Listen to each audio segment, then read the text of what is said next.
ota-ona oilaga qo'shilsa, oila buziladimi yo mustahkam bo'ladimi? Nima deb o'ylaysiz? Ota-ona oilaga qo'shilsa, oilaning poydevori mustahkam bo'ladi. Nima uchun deganda, chunki ota-onalarimiz qiyinchiliklarni ko'rdi. Hech bir ota-ona o'zining farzandiga o'g'ildir, qizdir yomonlikni ravo ko'rmaydi.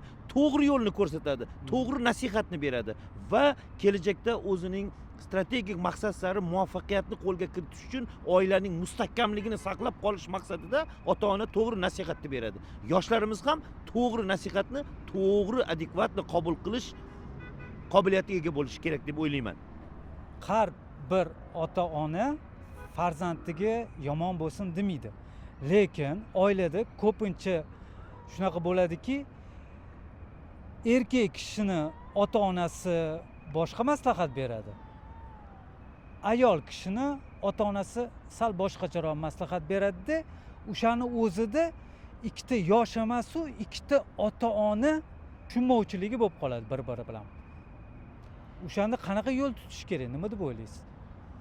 Ota-onalar farzandlarga to'g'ri nasihatni beradi dedik. O'g'il bolaning, erkak kishining ota-onasi ham maslahatni to'g'ri beradi. Ayol kishining, demak, pokiza ayol, demak, ojiza ayolning ham ota-onasi to'g'ri nasihatni beradi. Xo'p. Lekin u ota-ona agar yosh oila bo'lsa, nasihat, maslahatni berishdan oldin ikki qudalar o'rtasida o'zaro yoshi katta ota-onalar o'rtasida erkak quda, ayol qudalar o'rtasida maslahatlashib, bir yechimga kelib, umumiy xulosani qilib, keyin birgalikda maslahatlar berishi oilaning poydevori mustahkam bo'lishiga zamin yaratiladi.